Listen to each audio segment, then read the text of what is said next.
Welcome to the PPSS Success Show. My name is Fong, and today we have another great guest. He comes highly recommended by a lot of people out there and also a lot of previous guests, mainly because he is very, very good at what he does. He's been helping a lot of people all around the world really be able to focus on their wellness, focus on intentional living, and helping them overcome challenges and getting them out of the down in the dumps mentality and depression, and helping them really soar above those types of hardships so that they can live a more vibrant and brilliant life. He truly believes that a person should live that brilliant life journey, and him and his wife has been able to help a lot of people do that. Again, focusing on wellness, intentional living, empowerment in their relationships, and they've also done this through lots of seminars, sessions, retreats. He's also the author of the book A More Brilliant Life, and also the podcast host of A More Brilliant Life as well. So please welcome life coach, author, and entrepreneur, Mr. Jacob RIEKE. Oh, thank you, Fong. That was an incredible introduction. I Awesome. Well, am so happy to be on the show. thank you very much for being here. It's always a joy to speak with somebody who's been able to help a lot of people overcome certain things, especially when you've gone through it yourself. There's a lot of people out there who's giving advice and telling people what to do, but they have no idea what people are going through, and they're just telling people to do certain things, right? So, for someone like yourself, how did you get to where you are today, and why did you pick this as your niche? Like, how did you realize that this is your calling? To go out there and help people with regards to their hardships, getting out of the depression or challenges and all that kind of stuff. Yeah, and really, it's just a perfect blend of my experience, of my life experience. So, I graduated with a bachelor's degree in psychology and sociology. So that was just kind of my personal passion. I really enjoyed the mind and like what makes people think and do what they think and do, and what behaviors they that they take on. But you know, as my life unfolded, we kind of got sucked into this vacuum of an unintentional life, of a life out of alignment with who we are and who we want to be, and the life that we want to live. Um, and so as we got drew into this vacuum, like it felt more and more like we were living in a matrix, if you can believe that. In our book, we talk about you know, what it's like to feel, what it feels like to live in the matrix and get kind of sucked into these behaviors, these beliefs that aren't yours, and the power that society and your family and generational beliefs have over your actions today. So that really drew us into this space of wanting to help other people transform their lives, figure out you know what it is exactly, how they want their dream life to look like, and create a life of intention in alignment with how they want to be living. You kind of mentioned about the fact that you felt out of alignment with what your life should be, and you got sucked into this life of something that didn't feel quite right. What exactly was that feeling? Like, what are some of the signs that you started to notice that you go, wait a minute, this isn't right? And then how do you kind of solidify this is what I want? Right. So some of the signs that the life that we were living wasn't right is my wife and I just became extremely unhealthy people. We started to adopt, you know, lots of different coping mechanisms, really just to try and shield ourselves from our own reality. And so, like, a coping mechanism can be anything from, you know, overeating, like food. I was 50 to 60 pounds overweight at one point in my life. Another, you know, coping mechanism can just be like Netflix, or wanting to, you know, use the entertainment, like TV, as a form of escapism. So every night, you know, you would create this routine where, all right, you get the kids to bed, and like you'd sit down and you'd just switch off from 7 to 9, 10 p.m., whatever it is, because you don't want to face the life that you're living. So that can be a coping mechanism. For a while, I I was leaning on alcohol a little too heavily. Not that I ever had to go, through a detox or anything like that, but it started to be another one of those habits that I was like, I think this might be an issue, or at least I'm using it to escape as opposed to other other reasons why people might drink. But so those are a few of the things that we noticed inside of ourselves, and we really just didn't like the people that we saw in the mirror, and so we could just tell that. Yeah, I mean, it turned into like a depression. We were just completely depressed, and in large part because I think these forces that we were dealing with in our lives were just leading this down this path that we didn't want to go down, and so it just felt like our inner selves were just rebelling, and we needed to continually like fog our minds to escape from our current existence. And so, what do you do to get out of that? Right? What do you do to get out of that trap?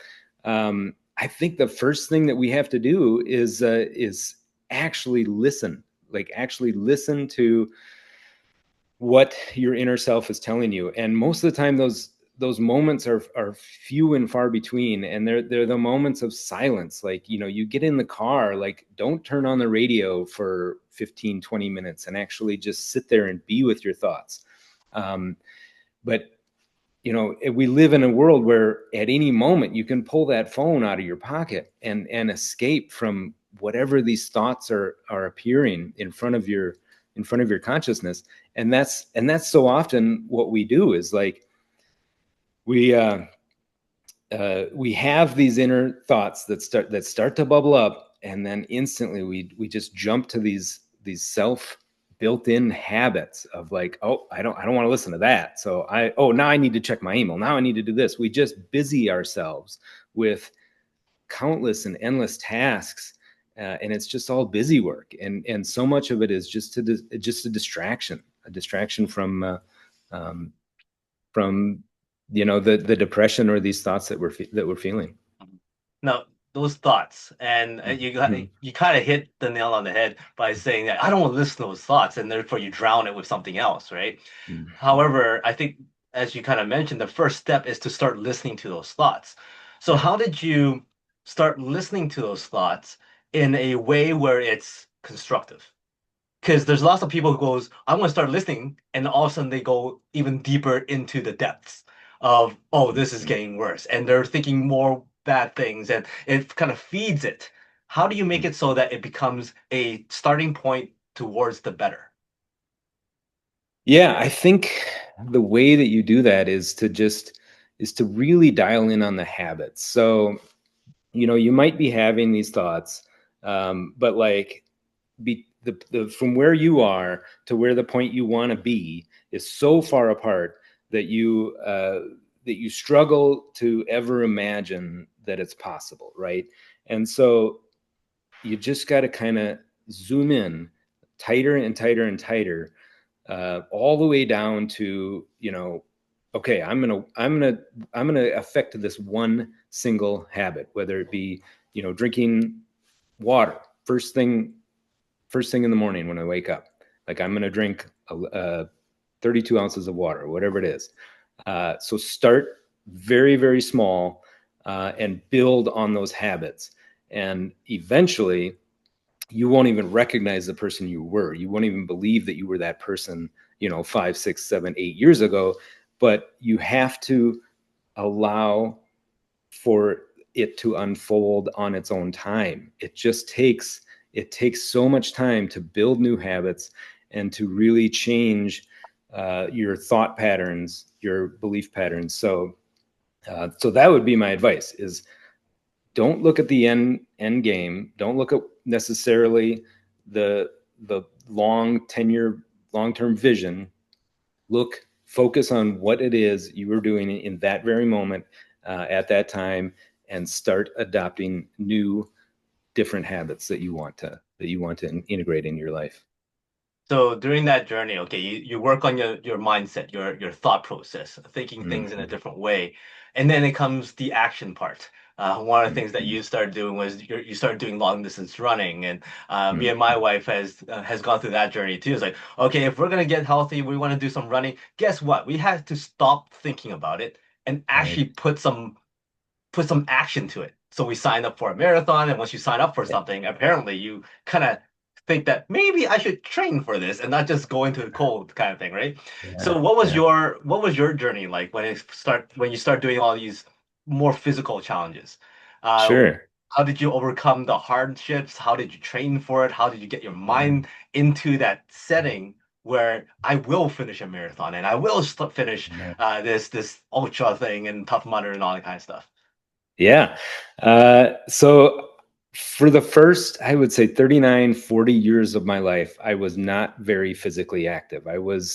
Um, I was active in the sense that, I walked a lot and I was on my feet a lot, but I never really got into weightlifting or running or any sort of cardio workout. But at the age of 40, that's when kind of everything started to fall into place in terms of my mindset and finally unlocking okay, these are the energies that I need to adopt in order to actually get some traction and change.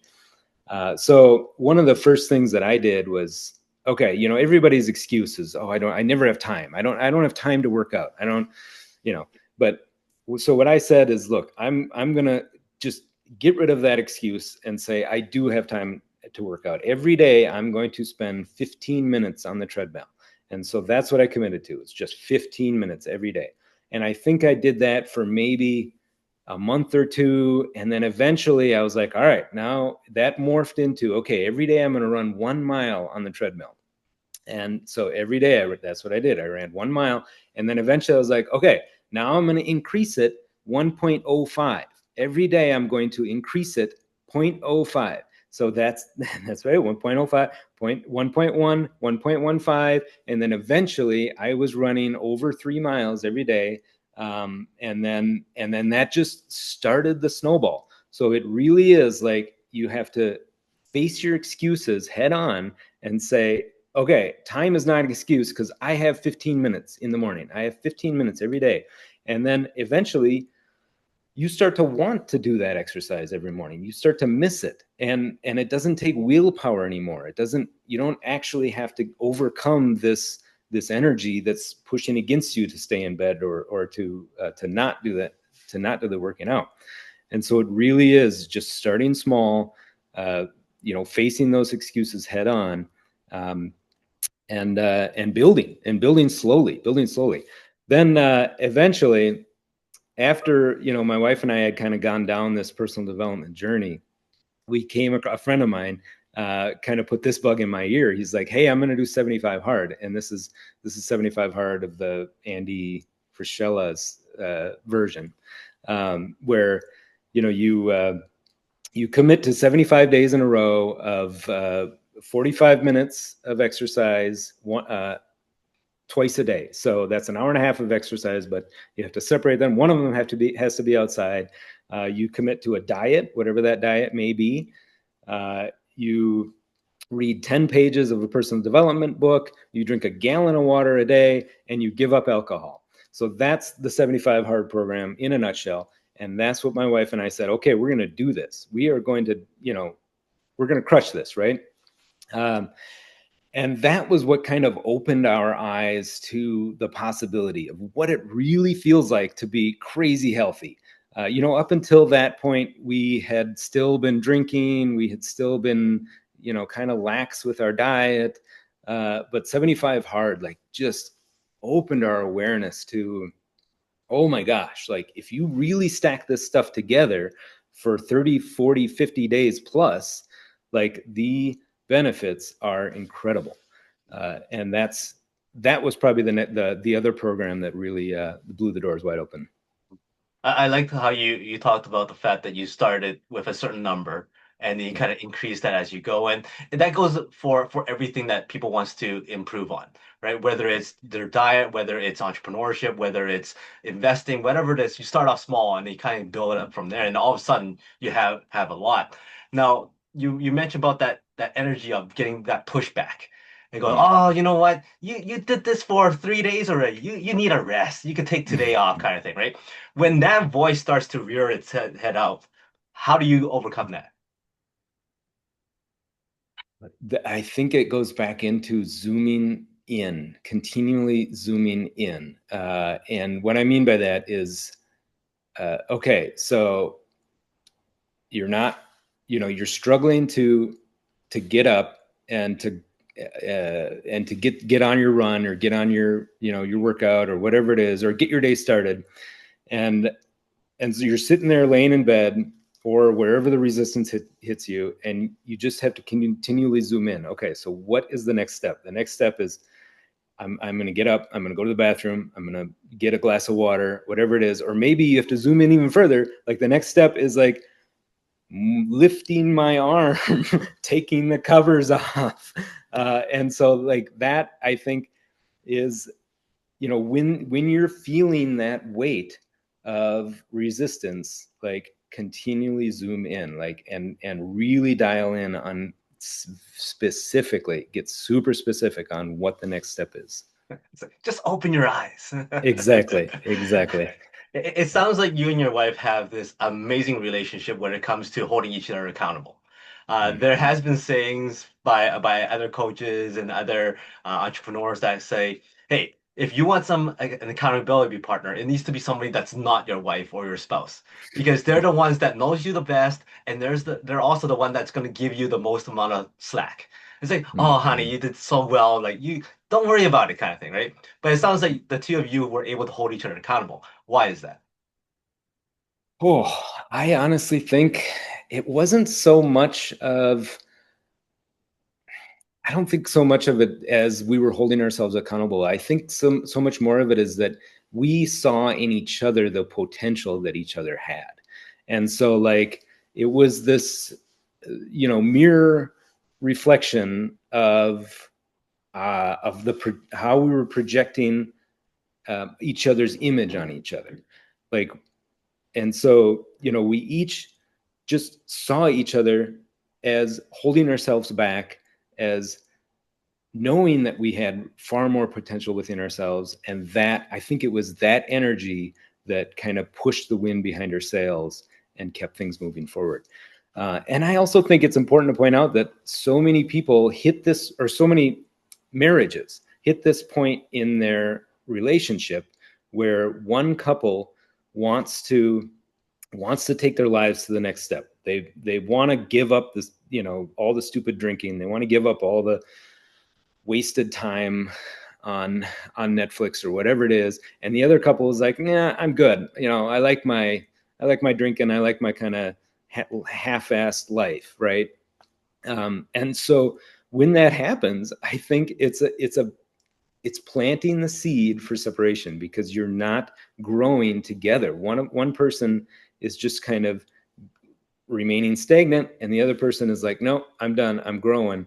And so if you don't maintain that relationships on somewhat at a similar level, it really is planting the seed for separation, or at the very least, you know, drama or issues in the relationship.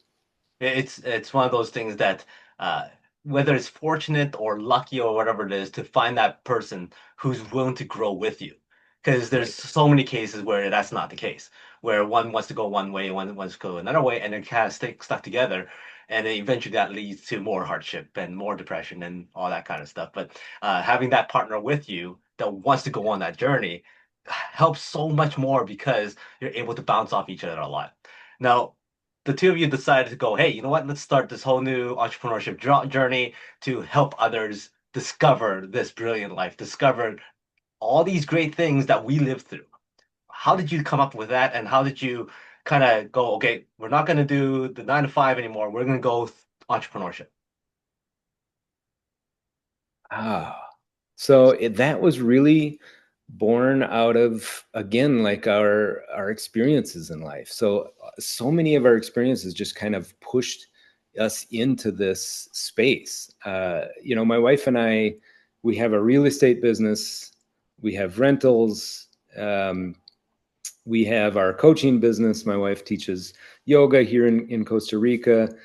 But at any rate, so it was really just a question of following our passions and um, getting back to exactly what it is that we want to be doing with our time, and uh, and and just having had that experience, having gone through the experience uh, of falling so far out of alignment, and then really, capturing that ball of energy and finding exactly what it is, what is the life that we want to live and want to lead. um, Really just kind of pushed us right into this direction uh, of wanting to help others find that same path. um, and and to be honest, like we were just regular Joes living out our average lives, and we, looking back on it, it's so hard to believe that we could be where we are today. Now, you mentioned at the very beginning where it seems like people just kind of get sucked into this certain lifestyle. And Mhm. we're not being taught, like in school, this is what a brilliant life should look like, or this is what intentional life should look like. We're not being taught all that stuff. We're being taught like math and sciences to get people in the employee space, right? To Mhm. serve and to work for employer. So, what do you believe is needed in the education system, whether it's in the system or a complement to, because you have kids as well? How do you start getting them to learn that type of thought process from an early age? Right. Oh, that's a great question. I love it. It's okay. So I think the problem that you have, one of the biggest problems that the educational system has, is that entrepreneurship is being taught by W-2 people, right? It's being taught by 9 to 5 employees, not people that have their own business. And like, to like, teachers are kind of square in that world of W-2 world. So it's being taught by the wrong people. What you need is to bring in entrepreneurs, people that have actually done it. But the reality is they're not all that passionate about, necessarily, about jumping into a school system or something like that to teach others.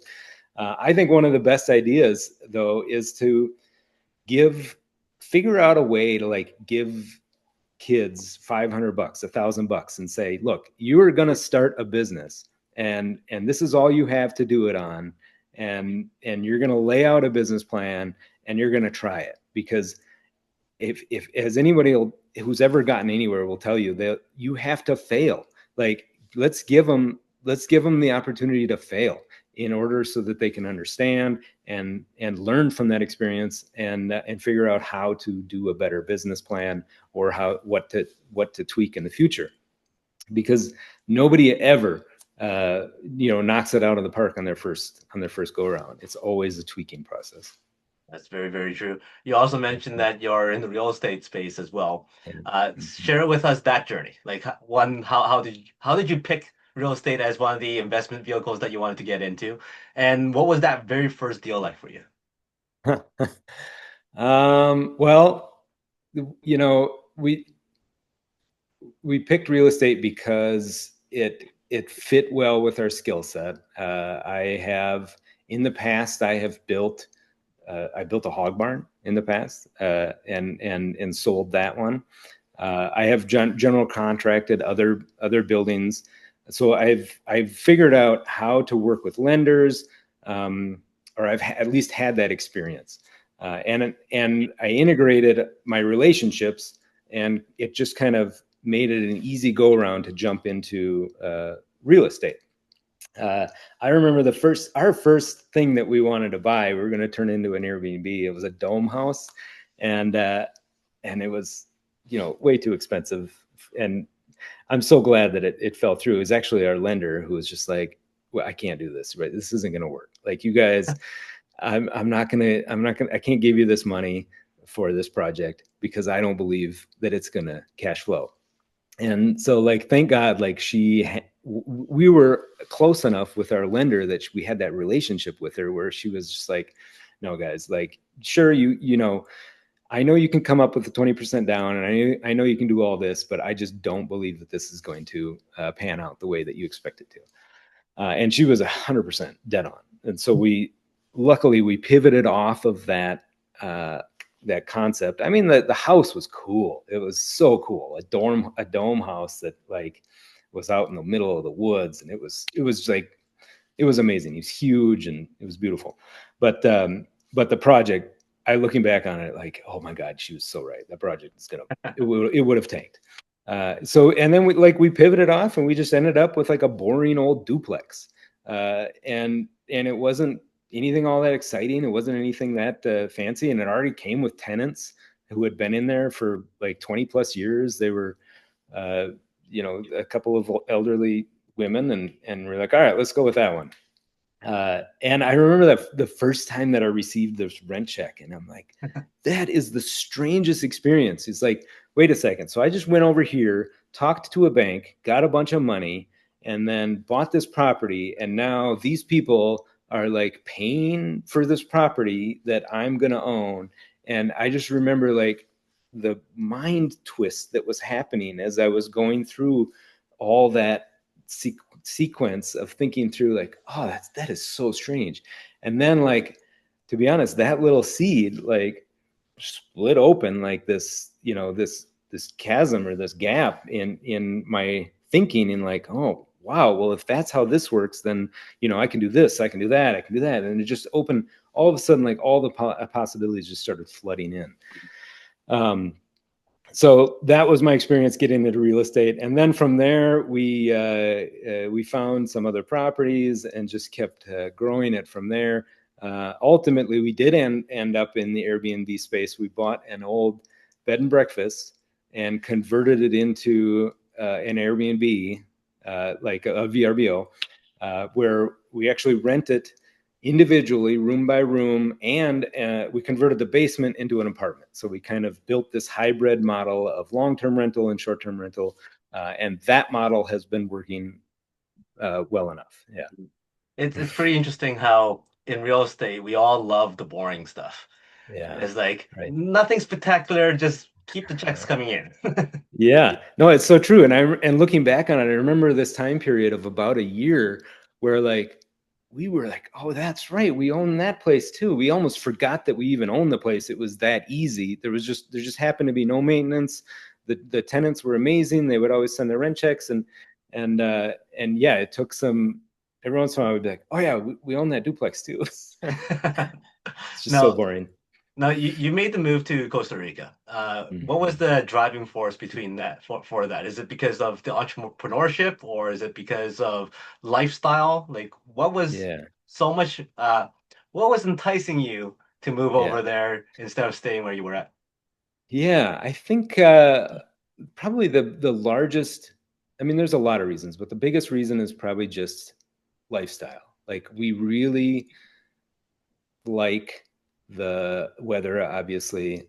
We live in a place where it's always somewhere between 65 and 85 in terms of Fahrenheit.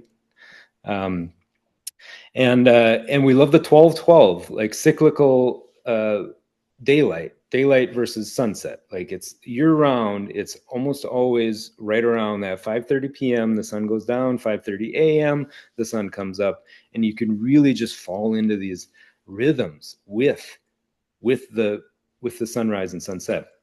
Uh, but the other reason we really wanted to live internationally is we want to live internationally with our two daughters who are 11 and 13 years old. We wanted them to learn a second language. We wanted them to get this bug built into them, this bug of like the world is bigger than whatever small community that you grew up in, and there's more out there. There's so much to explore in the world. You don't have to be afraid of other cultures. You don't have to be afraid of other languages.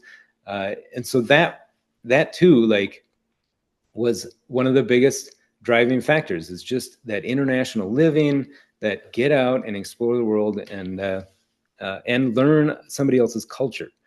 It's because you can't observe your own culture until you've lived in somebody else's culture. Well, you definitely sound like you have a brilliant life, and that Thank you. journey has been amazing. So when people come to you, what are the type of ideal clientele that you're looking for?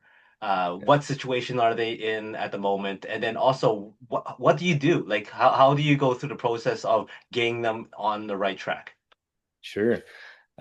So our ideal client is us, 10 years ago, stuck in that life that we're unhappy with who we see in the mirror, uh, and really just stuck in life, wanting to change and wanting to get out of their own lives.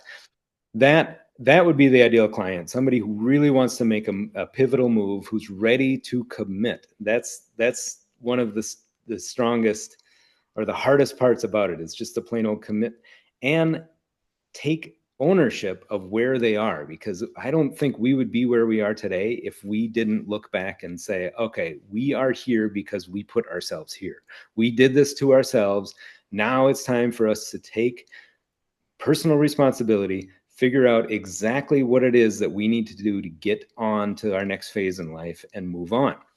And so if we may not even be a good fit for each other, if in those initial meetings, it doesn't seem like that person is ready to take personal ownership or commit to the process. From there, so that's ideal. Our ideal client is somebody who wants to get out of their regular 9 to 5 life or whatever, change their circumstances to whatever it may be. And then the process really just involves, first, I think it's important to get to know the clients well. So there's a period of time where we're just getting to know each other. And then it's really just growing off of that and figuring out, okay, let's figure out what it is exactly that you want. And that's one of the trickiest phases, because people think they want something, and it's not always what they really want. I mean, what people say they want on the surface is not always what they really want deep down. I'm always reminded of that saying, "Be careful of what you wish for, because you might just get it." And I think so many people have this romanticized or idealized ideas about a life that they don't actually want. It's something that they're really just are thinking through on the surface. And then, so once we've gone through that, it's really more about, like, let's figure out the beliefs that are keeping you where they are, and how do we work with those beliefs to get you to push through and to get some traction in your life, to move and progress onto the next phase in your life. And so that's the long and short of it. But a lot of it involves looking at habits, and figuring out, okay, what habits are serving you, and what habits are keeping you stuck where you are. Now, something you mentioned during the part where you talked about the real estate stuff was that you're really good at connecting things. You're good at the relationship building and leveraging certain Mhm. expertise. You and your wife is also one of those people who are good at helping people with relationship empowerment. What would you say are the main keys of having a good relationship with your spouse slash partner, and then also building relationships with people outside of the family to have a good community? I think, okay, so let's take the first part, which is the relationship with your spouse. I really think it boils down to, you have to have a growth mindset. And so when you personally become stagnated in life, your spouse is going to feel that stagnation, feel that lack of growth, lack of I don't know. I just think it's in our human nature to want to continue to grow. I mean, I think of like trees or plants. You know, we are so often just like that, Like we actually have these vines growing on our deck, and if they don't, if the vine doesn't grab onto something and continue up on the trellis or whatever it is, like it actually dies off. And I think human nature is the exact same way. When it comes to the relationship, I think you just have to have patience and commitment and understand that it takes effort. So many people get lazy with their relationship with their spouse, and they don't want to put in that effort, and it shows, and it just will create issues. The second part was, I'm sorry, it was commitment Building relationships with people outside of the family, outside of the spouse, like having good partners and relationships with entrepreneurs and connections and all that kind of stuff. Yeah, and we've come to find that out. We've now been in Costa Rica a little over a year, and relationships take time, like crazy amount of time. Like they don't, like sometimes you can vibe with people like instantly, and it really, the relationship just takes off.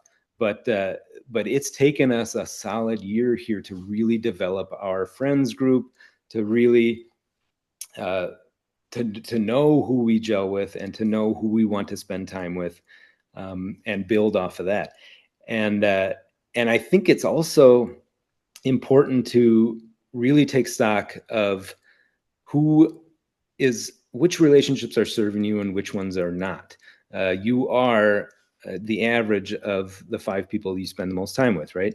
And so that always rings true, to be honest. If your relationships are dragging you down, if they are, I mean, say that, you know, you've got a really strong friend groups, but all you do is you go out drinking every Friday or Saturday night, and then that kind of throws off the entire next week. Monday, Tuesday, Wednesday, you're kind of half in the days, and then you repeat that cycle starting, you know, Thursday, Friday. You know, those are some relationships that you really gotta take stock and see if you should be continuing them or not. So I think it's as much about elimination as it is about addition and finding that new friends group, or those people who really truly support what you're trying to create. And so if you're trying to create a new identity, but you're always stuck with your same friends group who are just kind of keeping you where you are, it's gonna keep you stuck. It's gonna be a problem. Yeah. What's interesting about that is also that when you're in that group of 5 people that you want to be, and you're gonna be average of that group, you don't want to be that one person that drags everybody down. So then Right. all of a sudden you start realizing that, and you start upping your game. You start improving Exactly. yourself so that you're adding value to that group as well, which means everybody's kind of growing, which is kind of neat. Um, Yeah. you now have a book. You also have a podcast with a lot of great content. Tell us more about the show and also the book. So, well, the show is, I love to find people who have gone through major transitions in their lives. So I've interviewed people who have relocated internationally. I've interviewed people who have made major career pivots and started completely over with a new career. Um, and I just love finding people who have had that waking up moment in their life where it goes from stuck to unstuck. And so that's what I try to do in the show, is just highlight all of those experiences, all of those journeys, all of those stories of people moving from one place to another in their lives. I think it's also important that you kind of reverse engineer how a successful person got to where they are today, because so often people just kind of put these people in this little bubble of success, like, oh, that guy is just a successful person, but they don't realize that they have gone through this entire history of struggle, or or work or commitment through the entire life to get to where they are, and many pivots. And so, like, that's what I love to highlight in the podcast. That is awesome. The book is is our journey. The book is our journey and what we did to get out of it. And so like the first part of the book is really telling our story of just what our life looked like, and how miserable it was, to be honest. And then like all the steps that we played around with to get out of it, all the steps that we took in order, how to move on into the next phase, and really become a different person, a different identity, how to raise your vibration, all of these things. Awesome. My last final formal question for you is, I know you've kind of mentioned it throughout this entire show, but describe to us what a brilliant life journey is. Like, how does it feel like? What do you see? What do you like hear? What's all those senses telling you when you are in the middle of a brilliant Yeah. life journey?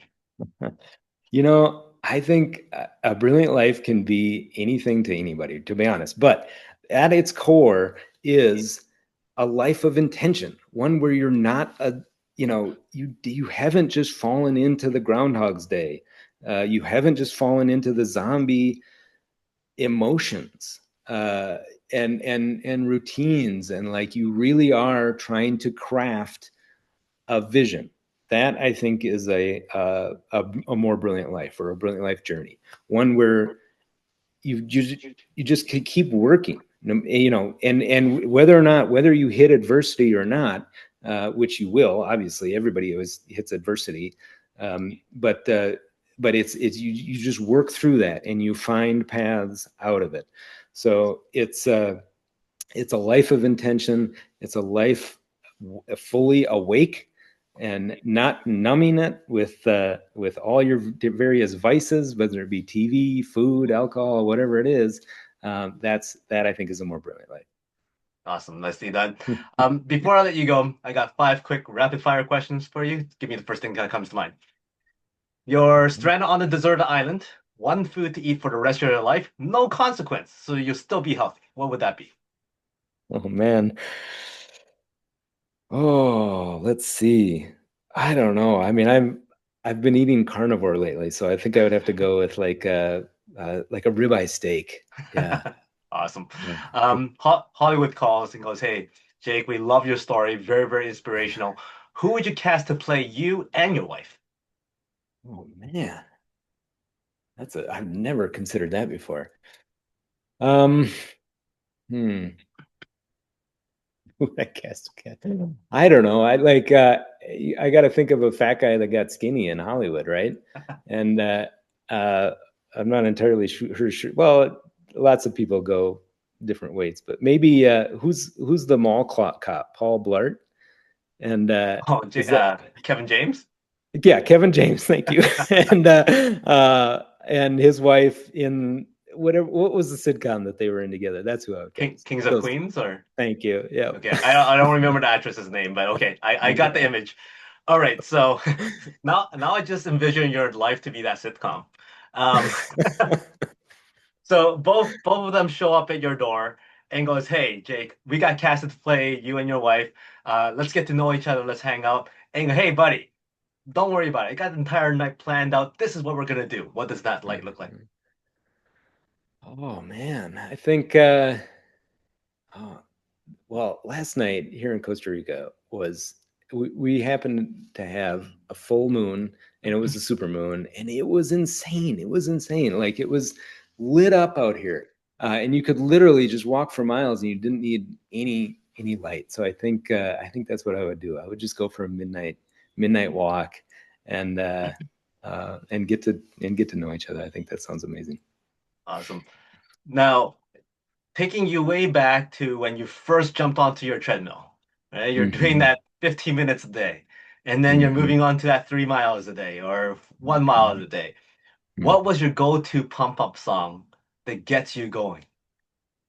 Oh, well, I really appreciated Akira the Don, his music, because he takes these, well, like Jordan Peterson, and he takes these speakers and puts them over music, And so I think I would have to go with one of his songs, maybe the David Goggins song, like the "Who's Gonna." Wow, man, now I'm blanking on it.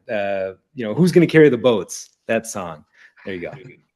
Awesome. One of the quotes I heard about from David Goggins was something like well, not a quote, a story. He sent a message to somebody. I think it was Joe Rogan. He goes, "Oh, I'm going here. Oh, and by the way, I hear there's gonna be bears around." And then Rogan sends back a message going, "Well, you better be careful." And then Yeah. Goggins sends back, "Well, if I'm going there, the bear's gonna be the one that needs to be careful." Oh, crazy. Uh, Um, Last question. Give me a number from 1 to 4. Number 4, One, 4 is fashion show. fashion show. So if you had to use a fashion show as a metaphor for success, how is success like a fashion show?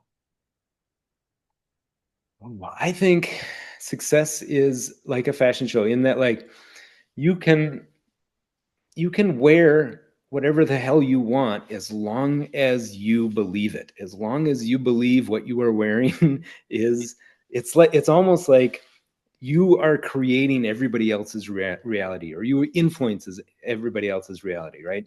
And so if you're wearing this crazy style, like, and if you own it, if you believe it, every cell in your body believes it, you're gonna impact everybody else's reality in that show, I see in that. the audience. Yeah. Awesome. So that's how success is like a fashion show. Thank you very much for your time, your stories, your wisdom. What's the best way for people to connect with you, get your book, find your podcast? How do people find you?